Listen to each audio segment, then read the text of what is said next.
गंजाम जिला बुगुड़ा ब्लॉक अंतर्गत करसिंगी उन्नीत उच्च विद्यालय को ओडिशा सरकार मत्स्य और पशु संपद मंत्री गोकुलानंद मल्लिक अचानक परिदर्शन रे आसी छात्र छात्री मानकु पाठ पढ़ाइबा सहित विद्यालयर विभिन्न अव्यवस्था देखि क्षोभ प्रकाश करिसेंती। ए विद्यालय रे प्रथम रु 10म श्रेणी पर्यंत छात्र छात्री पाठ पढुतिबा बेले यह 5T रे अंतर्भुक्त होइछि, किंतु छात्र छात्री बारंडारे एवं अर्ध निर्मित भंगा घरे अस्वास्थ्यकर परिवेश रे पाठ पढ़िबा सहित विद्यालय रे उत्तम पानीय जल एवं शौचालय नथिबारु छात्र छात्री विभिन्न असुविधार सम्मुखीन हेउछन्ति। हेरे शिक्षादान संपूर्ण भांगी पड़िथिबा बेले छात्र छात्री मानकु उत्तम शिक्षा देई चरित्रवान करिबा पई शिक्षक मानकु तागिद करिबा सहित विद्यालयर पुराना कांथरे चून मारी 5T अनुदान राशि हड़प होइतिबारु यार उच्च स्तरीय तदंत करी विद्यालयर उन्नतीकरण करा जियो बोली मंत्री कहचंती। जो तुम ना स्मृति प्रतिसेनापति नवम श्रेणी पढ़ुछु। को विद्यालय? करसिंग उन्नति उच्च विद्यालय करसिंग। अच्छा, आज तुम विद्यालय को मंत्री परिदर्शन रे आस्थिले कोन सब देखिले? आज हम विद्यालय आस्थिले मंत्री महाशय आम श्रेणी को मध्य आसीथिले, आम कि शिक्षा ग्रहण कराइले, आम स्कूल जहाँ जहाँ व्यवस्था है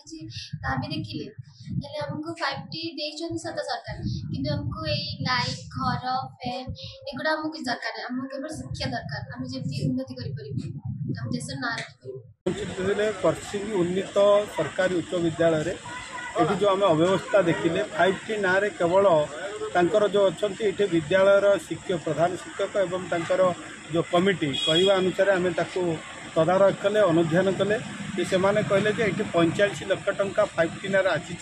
केवल उच्च पदाधिकारी माने जबरदस्ती कर बिल करने चेक काटापी से कहवा कथा 5टी कंप्यूटर 3टी टीवी 40टी आपणकर चेयर किणाई एवं किसी रंग मराई ता भितर सब काम सरी जाइए 45 लाख टंकार फल्स बिल ये कर आम ये देखिलु पीवा पानी सुविधा ना, पिला माने बाहर बसी लेट्रिन अव्यवस्था ये पिला जो क्लास कर ब्लैक बोर्ड अच्छी ना से प्लास्टर अच्छी ना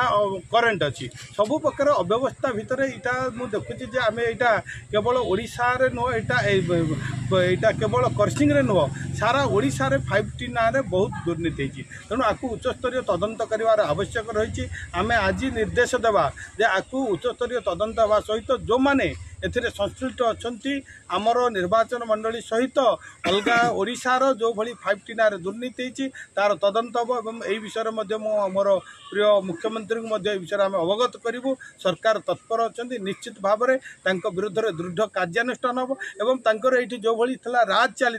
ये गोटे पिला आज देखिली गोटे बारंडार बसी किंतु गोटे घर को कंट्राक्टर जी ये कम कर मिछ कथा कही केवल से घर को से आखेड़ा करी चाबी पकई 2 वर्ष है दीर्घ 2 वर्ष है ये रखी आज आम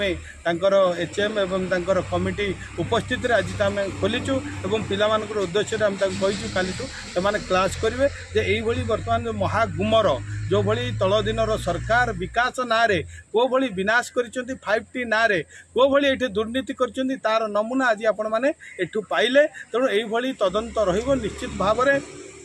जो माने ये दोषी अच्छा विरुद्ध में दृढ़ कार्यानुष्ठान ग्रहण करा। बुगुड़ारू पूर्णचंद्र बारिंग रिपोर्ट, प्रियो न्यूज।